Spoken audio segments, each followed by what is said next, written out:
안녕하세요. 저희 채널에 와주신 모든 분들께 감사드립니다. 채널이 마음에 드셨다면 좋아요와 구독을 눌러주시고 가장 빠르게 영상을 만나보세요. 그렉트 빌레르스 살인사건, 상사와 몰래 바람을 피운 아내의 비밀.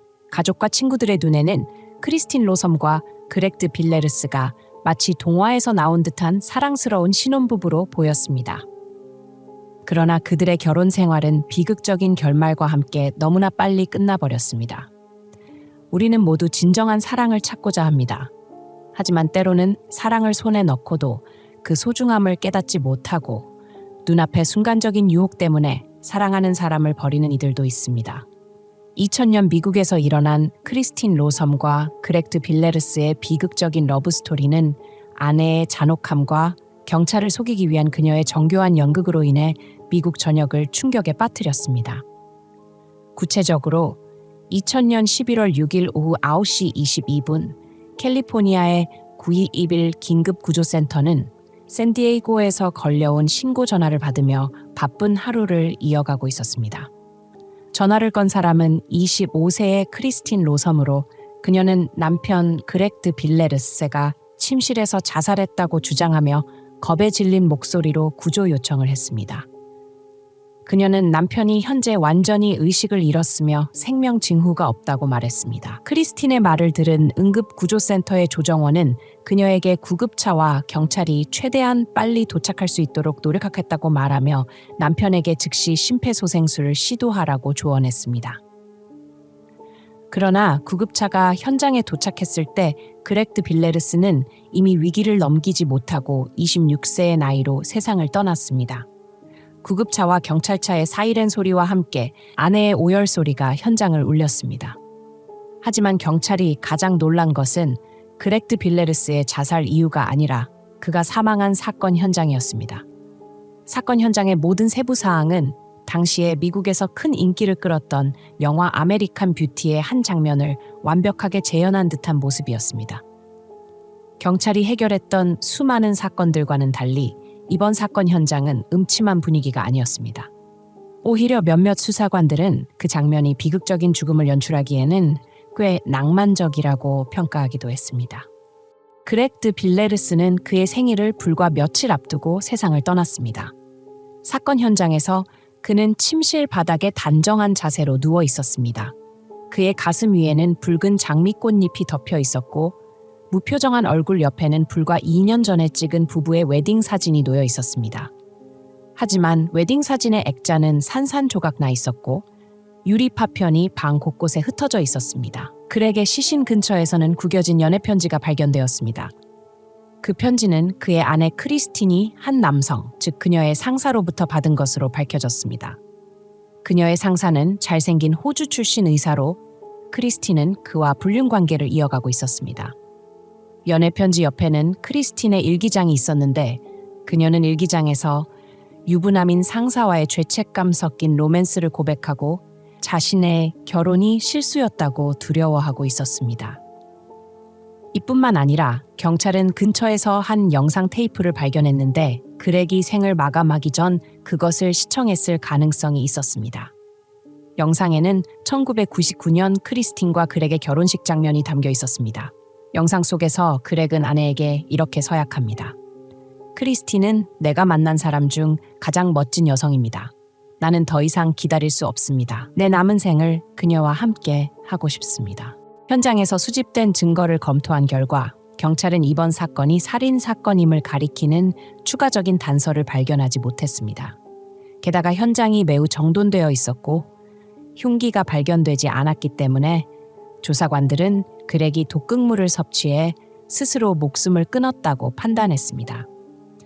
하지만 현재 그 독극물이 무엇인지 확인하기 위해서는 법의학 검사를 기다려야 했습니다. 전반적으로 경찰은 그렉이 스스로 목숨을 끊은 이유를 찾았다고 믿었습니다. 아내가 상사와 불륜을 저질렀다는 사실을 알게 된 후 크리스틴 없는 미래를 직면할 용기가 없어진 그렉이 결국 스스로 생을 마감했다는 것이 너무나 분명해 보였습니다.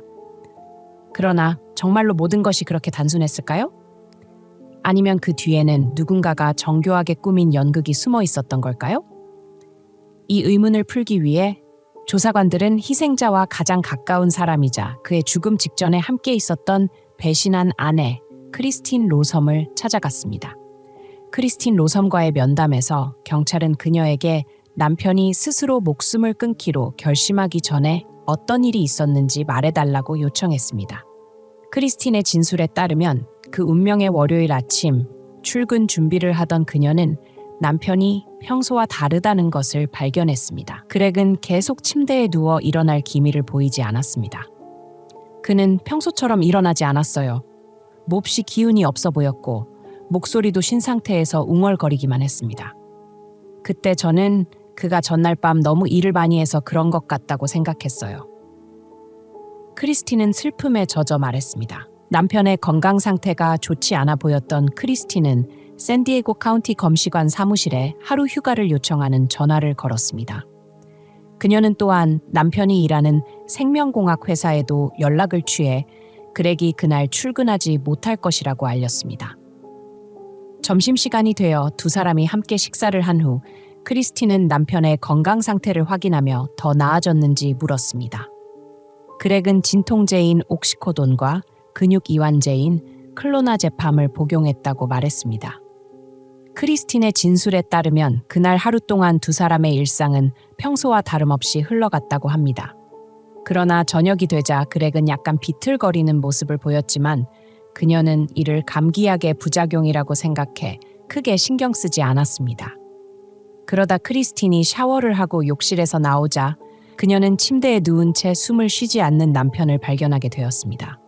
갑작스럽게 남편이 쓰러 죽은 모습은 그녀에게 큰 충격을 주었습니다. 당시의 사건 현장은 경찰이 목격했던 장면과 일치했습니다.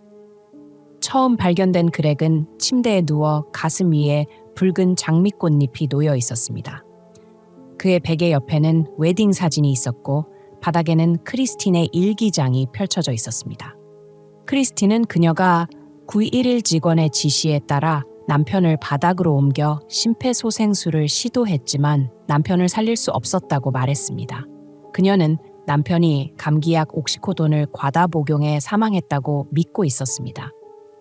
비록 그녀는 남편의 죽음에 대해 매우 슬퍼하는 모습을 보였지만 경찰은 그녀가 중요한 디테일 하나를 언급하지 않았다는 사실을 주목했습니다. 그렉이 스스로 목숨을 끊은 이유는 그녀의 일기장에 쓰여 있던 상사와의 불륜 때문이라는 점입니다. 남편이 아내의 외도로 인해 독극물을 섭취해 스스로 목숨을 끊었다는 가설이 아직 충분히 뒷받침되지 않은 상황에서 경찰은 곧 크리스틴 로섬이 사건과 관련이 있을 가능성을 의심하기 시작했습니다. 불륜에 대해 질문받은 크리스틴은 경찰에게 그것이 사실이라고 인정했습니다. 그녀는 최근 부부 사이에 많은 갈등과 의견 차이가 있었고 답답한 결혼 생활로 인해 상사에게 감정을 품게 되었다고 진술했습니다. 그러나 그녀의 불륜은 아직 누구에게도 발각되지 않았습니다. 그녀는 자신의 상사가 기혼자였기 때문에 이 사실을 마음속에만 감추고 있었고 남편에게는 단지 이혼을 원한다고만 말했습니다. 그녀는 남편이 자신이 다른 남자를 사랑한다는 사실을 알게 된 뒤 너무 상심해 결국 죽음을 택했다고 생각했습니다. 게다가 크리스틴은 현장에서 발견된 장미꽃잎이 그녀의 생일이었던 10월 25일에 남편이 선물로 사준 꽃다발에서 나온 것이라고 말했습니다. 그녀는 남편이 그것을 자신들의 사랑의 끝으로 간주하길 바랐다고 주장했습니다. 그러나 크리스틴이 남편의 죽음에 대해 충격을 받은 듯한 모습을 보였음에도 경찰은 그녀가 무언가를 숨기고 있다고 믿었습니다. 크리스틴의 신상을 조사하던 중 경찰은 몇 가지 수상한 단서를 발견했습니다. 현재 크리스틴은 샌디에이고 카운티 검시관 사무실에서 독성 연구를 전문으로 하는 연구원으로 근무하고 있었습니다. 놀랍게도 남편 그렉 역시 독살로 사망했습니다.